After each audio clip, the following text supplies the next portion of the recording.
철학자 로베르토 에스포지토는 근대 주원을 일종의 면역 장치로 보았다. 면역이라는 의미인 임무니타스는 라틴어 무누스가 어원이다. 임무니타스는 개인을 타인과 묶는 구체적 의무나 책임을 의미하는 무누스의 일시적 혹은 확정적 면제를 뜻한다. 즉 고대 로마에서 임무니타스는 타인에 대한 의무나 특정 법의 적용을 면제받는 것을 의미한다. 무누스가 기원을 둔 또 다른 개념으로 코무니타스가 있다. 코무니타스는 의무나 증여를 위해 타자와 함께 묶이는 것으로 임무타니스와 대립된다. 임무니타스는 공동체를 의미하는 코무니타스가 공동체의 이름으로 개인의 것을 박탈하는 바에 대한 방어와 저항으로 나타나며 외부의 힘을 막아내는 개인의 경계를 구축한다. 또한 타인과의 묶임에서 면제된 자율적 개인의 임무니타스는 코무니타스의 공동체의 부정과 결렬하는 의미로 제시되기도 한다. 원적 의미에서 보듯이 면역은 타자와 경계를 경계하는 법적 정치적 차원의 문제이다. 이러한 관점에서 에스포지토는 토마스 홉스의 사회계약론에서 주권과 면역의 연관성을 밝히고 근대 주원의 면역, 패러다임을 갖는 문제점을 지적한다. 홉스는 자연상태는 만인에 대한 만인의 전쟁 상태이며 인간은 자신의 생명을 보호하기 위해 타지를 죽여도 상관없는 본래의 권리인 자연권을 갖고 있다 말한다. 그리고 죽임을 당할 수 있다는 두려움으로부터 인간이 자신을 보호할 수 있도록 이성을 앞세웠다. 에스포지토에 따르면 홉스가 말하는 이성은 일종의 면역체계로 홉스는 모든 살아있는 유기체를 일종의 자연적 면역체계로서 이성을 지닌 존재로 가정하고 이성을 통해 외부 행위자로부터 보호받을 수 있는 것으로 보았다고 설명한다. 그리고 이 자연적 면역체계에 문제가 생겼을 경우 기존 체계인 개별적 이성은 2차적인 면역장치로 대체되는데 이것이 바로 주권이다. 홉스의 사회계약론에서 근대 국가의 형성은 개인들이 안전을 위협하는 상황에 대응하고자 절대 권력을 지닌 주권자를 세우는 것에서 시작된다고 설명한다.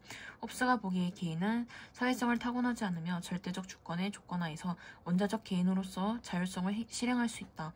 근대의 주권은 내부적으로는 개인들이 공동체의 원자적 일원으로 살게 하고 외부적으로는 타자들과의 경계를 분명히 하고 이질적 요소의 유입을 막으면서 인공적 평화를 유지하는 것을 목적으로 한다. 이는 면역화 과정에서 유기체가 외부 미생물의 위험에 노출될 때 항체 형성되는 생의학적 자기방어 시스템과 유사하다. 이렇게 법적 정치적 차원에서 개인의 생명을 보존하는 방식과 생의학적 차원에서 유기체가 생명을 보존하는 방식 사이에서 유사성이 존재하기 때문에 에스포지토는 주권을 일종의 면역 장치로 본 것이다. 근대의 주권 개념이 면역 패러다임으로 가능함에 따라 외부의 타지성과 이질성은 점차 위협적인 것이 되며 개인의 삶과 사회의 삶을 방어하고 수호하는 것이 근대 국가의 가장 중요한 존립 근거가 되어버린다. 에스포지토는 홉스를 비롯한 서양의 근대 정치 사상가들이 타자와 이질적 요소를 철저히 배제하여 내부의 안전을 보장하는 것으로만 면역을 이해함으로써 주권이라는 이름으로 동질성을 지닌 생명만 보존하고 이질성을 배제하는 생명을 통제하는 정치를 작동하게 하여 전쟁에서 벌어지는 대량 학살과 같은 죽음을 정당화한다고 비판한다. 그리고 불확실성을 모두 제거하기 위해 외부의 힘을 막아내는 경계를 고수지가 원래 환경이나 자신의 구성 성분을 이물질로 인식하는 과잉 면역으로 작용하면서 내부적으로는 공동체의 생명력을 잃게 만든다고 보았다. 에스포지토는 근대 주권의 면역 패러다임을 벗어나기 위한 임무니타스와 연관된 무누스의 다른 의미인 도눔에 주목한다. 도눔은 선물이라는 의미이지만 단순한 선물이 아니라 일종의 증여로 다른 이에게 대가를 기대하지 않고 선물을 주는 것을 의미한다. 에스포지토는 증여로서의 무누스라는 측면에서 면역 메커니즘의 의미가 무엇인지 드러낸다. 생의학적 차원에서 면역을 위한 항체의 활성화는 신체의 항원세포를 주입하면서 이루어지는데 이 과정에서 자신의 다른 이질적인 항원세포에 예방적으로 감염되어 1차적으로 생명의 힘이 약화된다. 이에 따라 신체는 연약한 상태에 일어나 항원세포와의 생산자 결합으로 생명은 활력을 찾고 생성을 거듭한다. 면역 메커니즘에서의 이러한 보호 전략은 이질적인 것과의 전면적인 대립의 전략이 아니라 우회와 중화의 전략이다. 이는 이질적인 것에 자신을 개방하는 감염을 동반하여 기존에 자기를 보존하는 것이 아니라 이질적인 것과는 생산적 결합으로 생명을 생성하는 것이다. 근대의 주권 개념이 면역의 기능을 외부의 것을 차단하는 역할에 한정했다면 에스포지토는 면역을 인간 생명 탄생 원동력으로 본다. 자기 보호의 면역계를 지닌 모체는 임신과 출산을 통해 태아의 자신의 면역계가 아닌 면역계를 개방하고 공존하면서 새로운 생명을 만들어낸다. 증열하는 무누스의 역량을 지닌 면역이 동질성이 아닌 이질성을 통해 작동하며 차이를 생성함으로써 살게 하는 것이다. 이는 나라는 경계를 새롭게 사유하게 하며 생명의 경계 지움의 근거인 동일성을 문제 삼고 그 경계 지움에 대해서 다시 생각하게 한다. 미국의 생물학자 윌슨은 하등 생물에서 고등 생물에 이르기까지 일관되게 적용될 수 있는 생물학을 목표로 사회생물학을 주창하였다. 그는 사회생물학을 모든 사회행동의 생물학적 기초에 관하여 체계적으로 연구하는 학문이라고 정의하고 사회를 유전학과 진화론에 기초하여 규명하지 않는다면 사회현상을 올바르게 설명할 수 없다 강조하였다.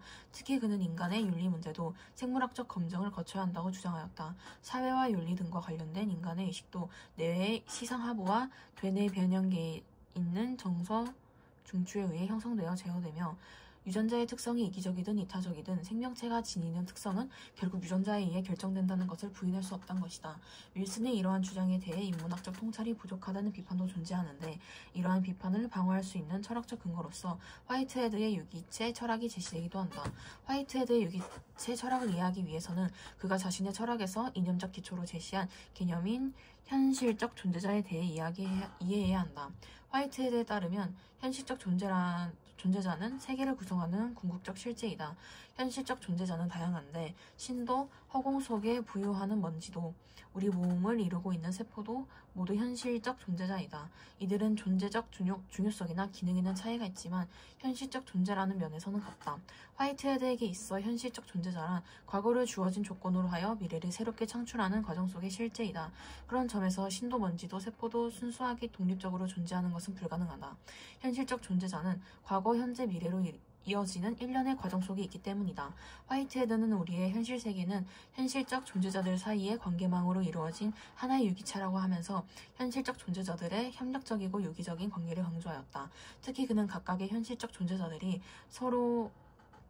서로를 파악하는 과정인 공제와 통일성을 이루는 과정인 합증을 거쳐 새로운 현실적 존재자가 생성되며 이 새로운 현실적 존재자는 다시 그러한 과정을 거쳐 또 다른 새로운 현실적 존재자를 형성하는 데 참여하게 된다고 보았다.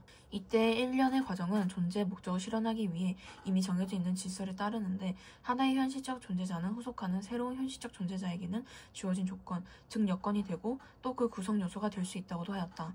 나아가 화이트헤드는 우리가 현재 보고 있는 현실적 존재자는 질서에 따라 변화하는 존재이기 때문에 이전 단계로 돌아갈 수 없는 고유성을 갖다는 점을 강조하였다. 화이트헤드가 현실적 존재자라는 조각난 단편이 아니라 펄떡거리는 경험의 방울이라고 표현한 것은 현실적 존재자의 특성을 역설한 것이다. 그렇다면 화이트헤드의 철학이 생물학과 어떠한 관련이 있는 것일까? 화이트헤드는 현실적 존재라는 주체적으로 소멸하지만 객체적으로는 불멸한다는 점을 피력하였다. 다시 말해 현실적 존재자는 사라진다고 할지라도 후속하는 새로운 현실적 존재에게 여건이 되기 때문에 객체적으로는 절대 사라지지 않는다는 것이다. 이는 현실적 존재자 내부의 미래가 잠재되어 있다는 말로도 표현되는데 이는 화이트헤드의 철학과 생물학이 접하는 지점이 된다. 생명체는 유전자가 끊임없이 다음 세대로 전해지는 것, 즉 개체 유전을 통해 객체적 불멸성을 실현한다. 앞선 존재자와 후속하는 존재자로 이어지는 과정은 질서를 통해